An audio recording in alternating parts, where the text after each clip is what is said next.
Fala pessoal, tudo bem com vocês? Galera, eu não tenho dúvidas que na vida de vocês como programador, como programadora, vocês usam e dominam o uso de variáveis dentro dos códigos de vocês, né? Dentro do que a gente precisa fazer para um código funcionar. Então por que eu estou fazendo uma aula sobre variáveis, uma aula de meia hora sobre variáveis? O que eu quero trazer para vocês na aula de hoje é fazer com que a gente entenda o que acontece por debaixo dos panos quando a gente declara uma variável. Então, é um processo muito simples. A gente aprende depois de 5 minutos de contato com uma linguagem, mas muitas vezes a gente não sabe o que está acontecendo ali dentro do computador quando a gente executa essas instruções muito simples dentro do nosso código. Então hoje a gente vai passar um pouco sobre como que essas variáveis interagem com o hardware do nosso computador, aonde que elas vivem, como é que elas viram zeros e uns. A gente sabe que o computador só trabalha com 0 e 1. Como é que uma string vira 0 e 1. Então a gente vai falar um pouco sobre isso dentro da aula de hoje. E no final quero falar um pouquinho também sobre Garbage Collector e como que ele ajuda no nosso dia a dia. Então vai ser uma aula um pouco mais teórica, embora eu vou mostrar um pouco de código também para vocês. Mas é isso e vamos lá.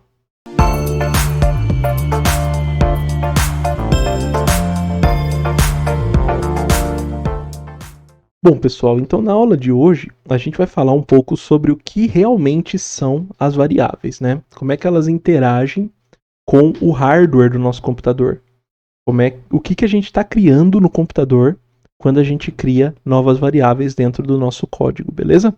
Então, a gente sabe que o computador ele tem uma memória, né? E quando a gente fala com alguém na rua, no senso comum, né? O que é uma memória de computador? Normalmente, essa pessoa vai mencionar lá o que a gente chama de memória de armazenamento, né? Que são os nossos HDs, os nossos SSDs, aonde ficam os arquivos do nosso sistema. Beleza? Então, memória de computador no senso geral é isso. Essa memória de armazenamento, ela é uma memória de longo prazo. Então, tudo que você mantém nessa memória, ele é guardado de maneira permanente dentro do seu sistema, né? Então, por exemplo, o sistema operacional está aqui dentro, os arquivos importantes que você usa no dia a dia estão aqui dentro, os próprios arquivos do código que a gente escreve vão estar aqui, né? E em tese, o computador não precisaria de outra memória. O problema é, quando você precisa mandar instruções para o processador é uma unidade que consegue processar muitas informações por segundo. É assim, uma quantidade ridícula de operações que ele consegue fazer por segundo. E se ele trabalhasse com essa memória de armazenamento, a gente ia limitar muito o número de operações que ele faz, e isso poderia tornar o computador um negócio inviável. Por quê? Porque essa memória ela é muito lenta. Escrever e ler arquivos desse tipo de memória aqui é um processo que exige muito tempo para acontecer. Então, para resolver esse problema e tornar a computação um negócio viável, a gente criou um outro tipo de memória, que é a memória RAM. Ela possui uma outra arquitetura, né? Ela serve para a mesma coisa. Ela vai guardar dados. Então, essencialmente, o que eu faço aqui e o que eu faço aqui é a mesma coisa. Só que a memória RAM ela é muito mais rápida. Então, o que eu vou fazer aqui é guardar informações temporárias, beleza? De modo que ela é uma memória de curto prazo. Quando se eu instalasse o sistema operacional, por exemplo, na memória RAM, toda vez que eu ligo o computador, eu teria que instalar ele de novo. Porque toda vez que eu desligasse o computador, eu ia perder o meu sistema operacional. Ela é uma memória efêmera, de curto prazo. Então, só que em contrapartida, ela é muito rápida. Então, todas as minhas variáveis temporárias, todos os meus arquivos temporários, que o computador precisa lidar, eles vão estar aqui na memória RAM, beleza? Isso inclui as instruções que o programa que a gente está desenvolvendo roda. Então, as instruções do nosso programa e as variáveis do nosso programa, elas vão viver aqui dentro da memória RAM, beleza? Bom, e o que acontece dentro dessa memória, né? Como que ela é dividida lá dentro. Você usa o Windows aí há muito tempo, provavelmente, ou às vezes não é nem tanto tempo assim, provavelmente você já se deparou com esse erro aqui. Então, ele diz, né, a instrução nesse lugar aqui referenciou a memória nesse lugar aqui. A memória não pode ser read, ou seja, não pode ser lida. Então, basicamente, ele está falando de memória aqui. Esses números aqui que eles apontam, são números hexadecimais, né? Eles são, na verdade, endereços de memória. Então, a memória, ela funciona como sendo como se fosse um guarda-roupa, e dentro desse guarda-roupa eu tenho várias gavetas. Essas gavetas, no caso, são muitas, então tem que ser numeradas, né? São os endereços da memória. Eu vou guardar coisas dentro dessas gavetas, ou seja, dentro desses endereços é onde eu vou guardar os valores. Normalmente, o tamanho de um endereço de memória, ele depende da arquitetura do sistema que você está trabalhando, né? Mas nas arquiteturas mais modernas, ele é de 64 bits, tá legal? Depende muito mais do processador em si do que da memória, esses números aqui, tá legal? Mas as arquiteturas atuais, elas são de 64 bits. Mas isso não é necessário ter realmente 64 bits, tá legal? A gente tem até exemplos de jogos, né, mais antigos, isso acontecia muito, né? Onde algumas variáveis elas eram limitadas em um determinado número, aqui no caso 255, justamente por causa do tamanho desse endereço de memória, que era limitado. Daqui a pouco a gente já vai entender qual que é a relação desse número com o número de bits que uma memória tem. Então, basicamente, uma forma mais visual da gente ver isso aqui, né? Esse monte de caixinhas aqui. A gente tem o nome da caixinha, vamos dizer assim. Que são os nomes dela, né? Em hexadecimal. E os valores que a gente vai guardar dentro dessas caixinhas, que são os endereços de memória. Beleza? Só que aí fica um negócio muito complicado, né? Como é que a gente vai saber que esse númerozão enorme aqui está relacionado, por exemplo, com a força do personagem e esse outro aqui está relacionado com a velocidade do personagem? Lembra que a gente ainda vai ter que manipular esses valores dentro do nosso código. Vai ter que aumentar quando o personagem passa de nível. Vai ter que, sei lá, calcular o dano do personagem baseado na força. Então a gente vai ter que trabalhar ativamente com esses valores dentro do nosso programa. Como é que a gente vai referenciar um número desse tamanho aqui? E para fazer isso, que a gente usa as variáveis. Então, quando a gente declara variáveis como força e velocidade, o que a gente está fazendo, na verdade, é terceirizar essa questão da alocação de memória para o computador. Então, em vez de eu guardar essa referência aqui como a minha variável força, eu chamo isso de var strength. Aí o computador vai pegar essa caixinha aqui e toda vez que eu falar de strength, o computador já vai referenciar essa caixinha aqui. Isso tudo acontece debaixo dos panos, sem que eu precise me preocupar muito com isso. Nas linguagens mais antigas, isso não era tão automatizado assim, então podia gerar problemas muito grandes da gente resolver, tá legal? E esses registros aqui, os números da memória, né, eles são chamados dentro de programação de ponteiros de memória. E, mesmo em linguagens mais modernas, eu posso usar esses ponteiros de memória. Vou mostrar um exemplo para vocês aqui em .NET, tá legal? Então, eu estou declarando aqui um programinha bem simples, né, gente? Estou declarando uma variável, myVar, que é 15. E aqui eu estou declarando um ponteiro, myPointer. Eu faço com esse asterisco aqui na frente do tipo.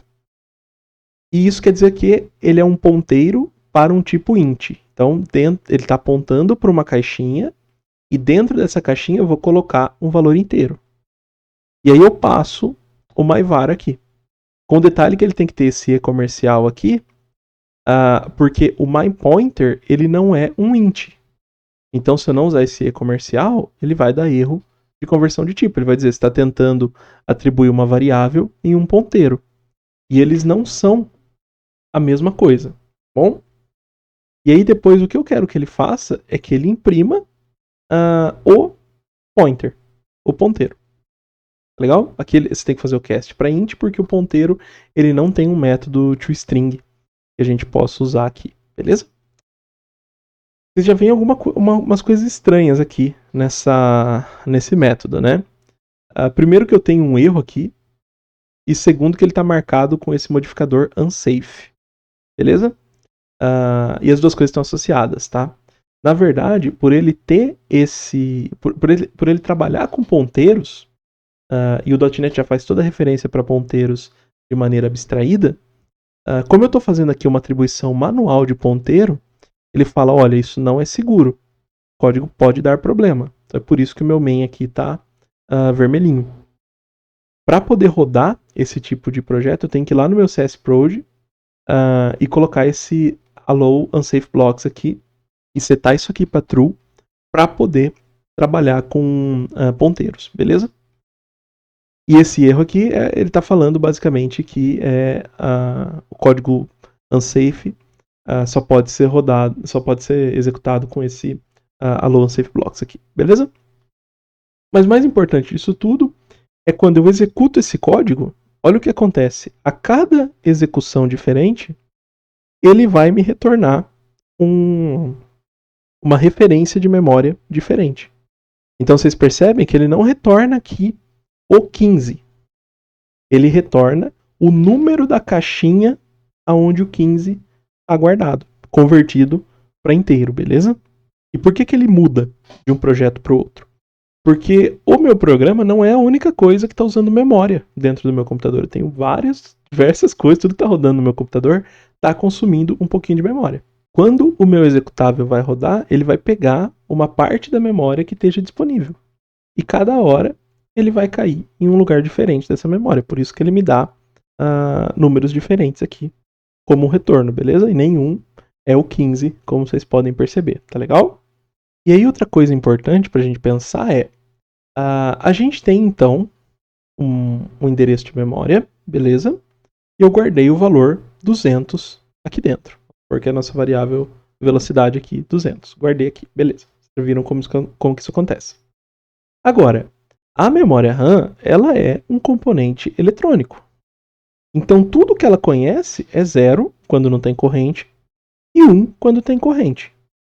Como é que a gente armazena o valor 200 em um negócio que só aceita 0 e 1? É uma pergunta bem interessante, né? E a resposta para essa pergunta está totalmente ligada ao que tem dentro dessa caixinha. Legal? Então, vamos supor que eu esteja falando de um endereço de memória de 1 byte, beleza? Ou de 8 bits. Eu vou só fazer um desenho melhor aqui, né? Eu coloquei esses mesmos 8 bits aqui em linha reta, tá legal? Então ela tem 8 sequências de 0 e 1 aqui dentro, beleza? Lembrem que os sistemas modernos utilizam um endereço com 64 bits, ou seja, seria uma caixinha com 64 espaços, mas eu estou usando esse daqui com 8 para ficar um pouco mais didático aqui o exemplo para vocês, beleza? E como que a gente representa o 200 aqui? A resposta disso está no sistema binário. Mas antes de entender como é que a gente faz essa referência entre sistema binário e sistema decimal, vamos entender como é que a gente conta no sistema decimal. Então a gente tem 10 algarismos, por isso que é decimal, começando do 0 e indo até o 9. Quando a gente chega aqui no 9, a gente tem que de alguma forma reiniciar a contagem. Porque a gente escreve todos os números que a gente quer simplesmente usando esses 10 algarismos. E como é que a gente faz isso? Como é que a gente escreve o 10 aqui? Bom, a gente tem que lembrar que antes dessa posição de unidade aqui, a gente tem uma posição que é a dezena. Nos casos desses números que a gente colocou aqui, a gente não tem nenhuma dezena. Então a gente tem 0 dezenas. Quando a gente chega para o número que vem aqui depois do 9, o que a gente vai fazer? A gente faz um algoritmo. A gente volta a unidade para o 0 e aumenta a dezena. Então, ó, de 9 passou para 0 e eu mudei de 0 para 1.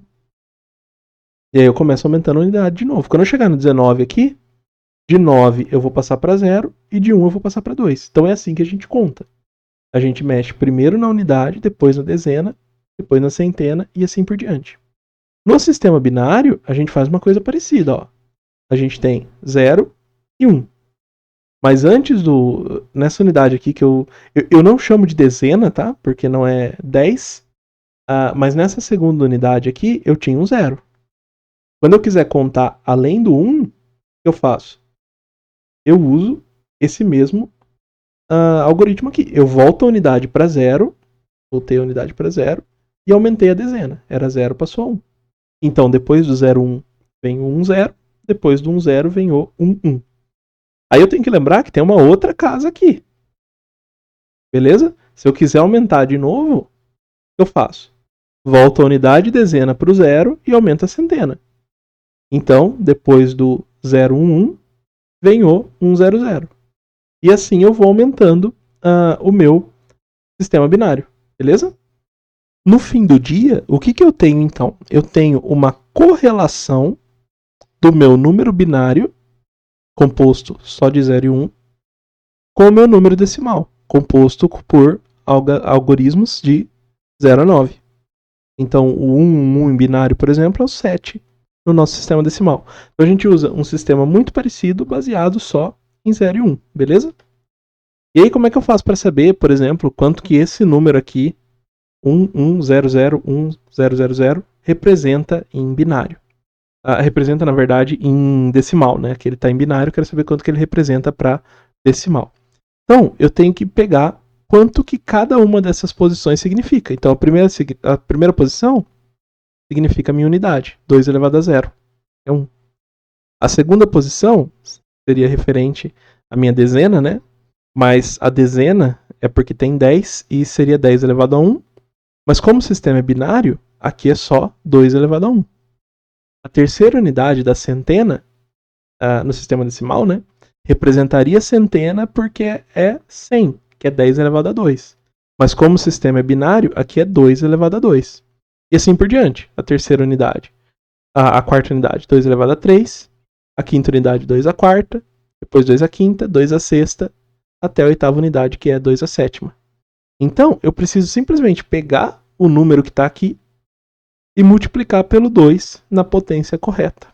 Beleza? 2 porque é base binária. Então, 2 elevado a 0 é 1, 2 elevado a 1 é 2, 2 ao quadrado 4, e assim sucessivamente. Então, quando eu pego esses números que estão aqui nessas posições e multiplico 1 por 128, 128. 1 por 64, 64. 0 por 32, 0. E assim por diante. Então, o outro único que não dá 0 aqui é o dessa posição aqui, que deveria ser multiplicado pelo 8, e dá 8. Para saber qual é o número decimal que isso aqui representa, eu só somo todos os resultados que eu encontrei aqui. Então, se eu somar 128 mais 64, mais 0, mais 0, mais 8, mais 0, mais 0, mais 0, eu vou chegar que o valor da soma é 200. Então, é assim que eu represento a velocidade igual a 200 do meu personagem dentro da memória, usando só o conceito de tem corrente ou não tem corrente, beleza? E com isso, a gente consegue entender também um pouco aquela questão do valor máximo, né? Então, o valor máximo que eu posso ter para essa caixinha aqui é eu ter o 1 em todos os bits. E aí, quando eu faço aquela conta lá da multiplicação e depois da soma, eu vou ver que o valor da minha soma é 255, que é o valor máximo do atributo lá do nosso personagem, né? Que a gente tinha visto no exemplo. Beleza? Por isso que eu tenho valores máximos. Mesmo com sistemas diferentes hoje, né? Que a gente tem os sistemas com 64 bits, a gente ainda vai ter valores máximos permitidos. E a gente vê isso muito claro no .NET quando a gente usa números que são short, são int e são long. Então, os shorts, quando eu pego aqui o short max value, ele vai me retornar o valor máximo que pode ter para aquele tipo.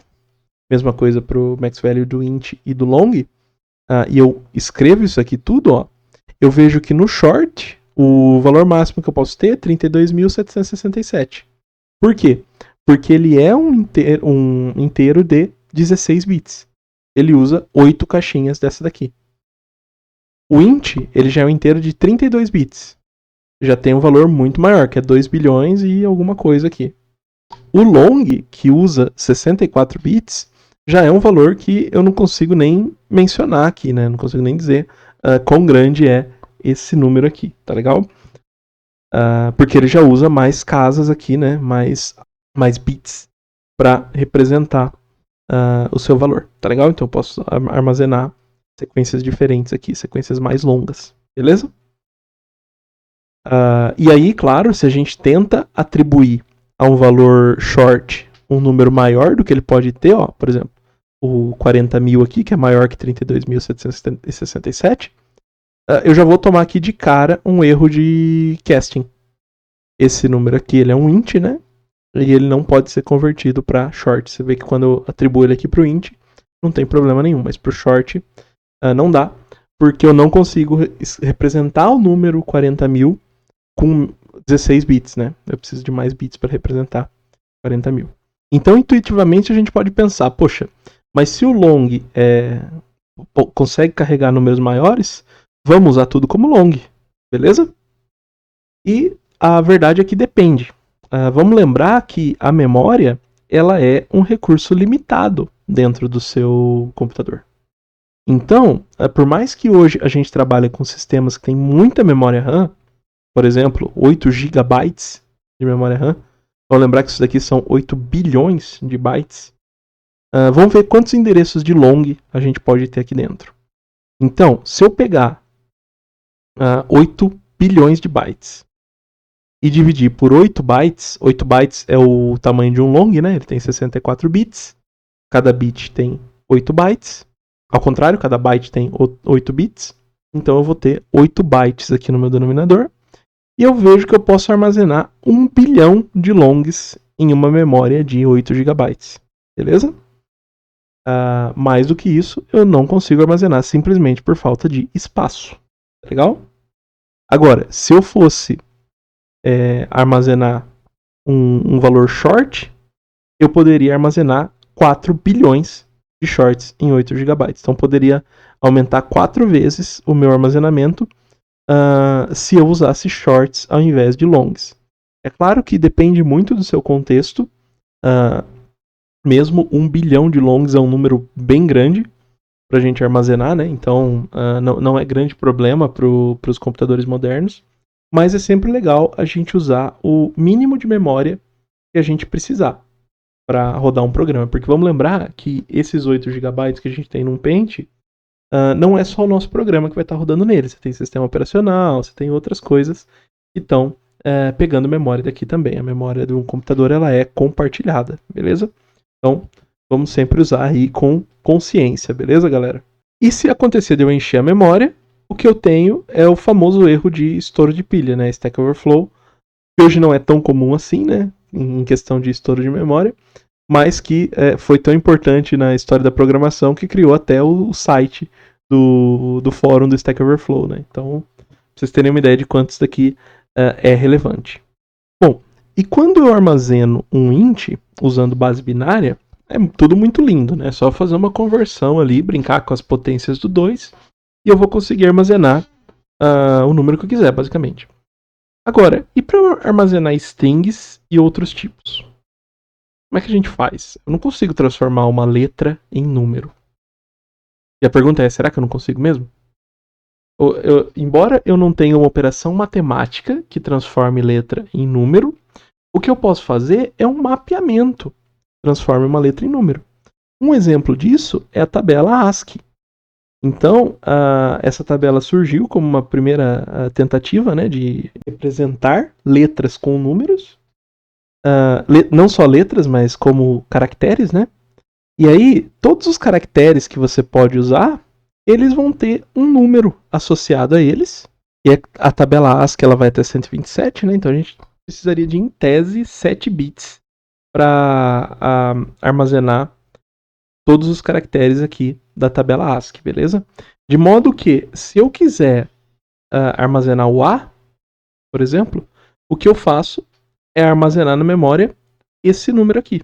E por que esse número aqui? Ó? Ele tem só 2 uns, né? Um aqui na primeira posição, que é equivalente ao 1, e um aqui na sétima posição, que é equivalente ao 64.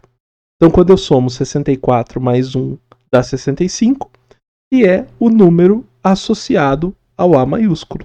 Beleza? Então, eu nem precisaria desse último dígito aqui, né? Mas com esse número aqui, eu consigo armazenar o meu A. Tudo bem?